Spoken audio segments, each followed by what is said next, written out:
Shalom. Il y a une mitzvah de prier toujours dans le même endroit. Même endroit, ça signifie non seulement la même synagogue, mais même si possible, le même endroit dans la synagogue, et surtout ce qu'on appelle le même endroit, c'est l'endroit où on fera la Hamida. Chez soi aussi à la maison, quand quelqu'un, ça arrive des fois, il est malade, autre chose, il prie chez soi à la maison, pas en minyan, ce qui n'est pas bien, d'accord?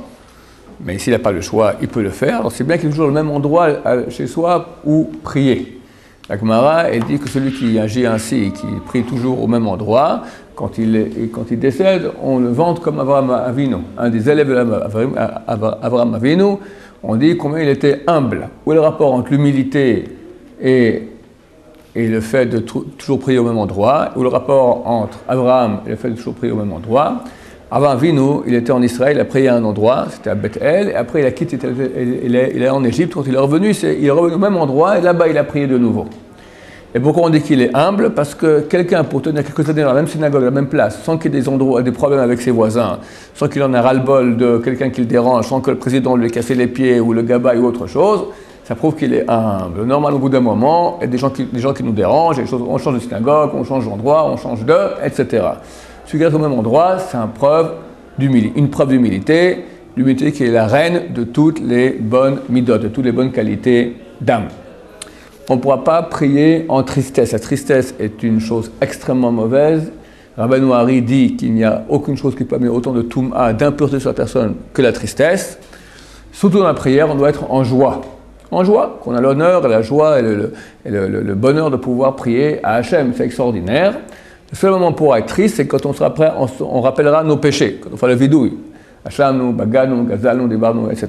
Là, c'est bien d'être triste sur ses propres péchés, juste ce moment-là, et pas plus.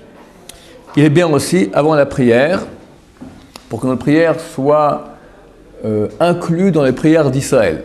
Il faut comprendre que quand quelqu'un prie tout seul chez soi à la maison, il y a de fortes chances que la prière ne soit pas très bien reçue, parce qu'on va l'examiner comment la prière elle est faite et comment la personne qui l'a dit se comporte, d'accord? Si tu n'es pas un type qui est super bien et ta prière n'est pas super bonne, alors c'est très difficile pour qu'elle monte.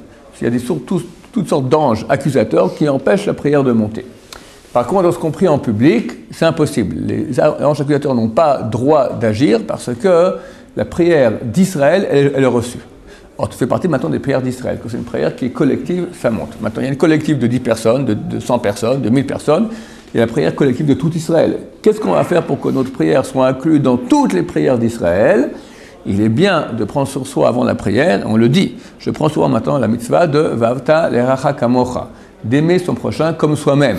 Si j'aime mon prochain comme moi-même, je fais un avec lui. Donc on est tous inclus, on est tous ensemble, on fait tous une seule unité.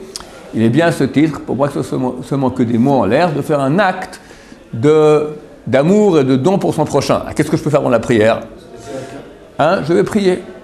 Je vais prier pour lui. Je connais quelqu'un qui est malade, je connais quelqu'un qui a un problème pour se marier, je connais quelqu'un qui n'a pas d'enfant, je connais quelqu'un qui a un problème de parnassa.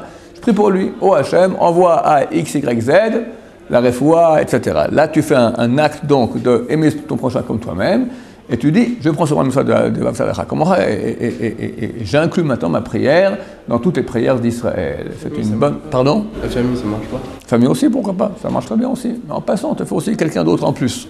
D'accord? Parce que c'est clair que on veut que tu aimes tous les bons juifs du peuple d'Israël. Baruch Adonai, Olam Amen V'Amen.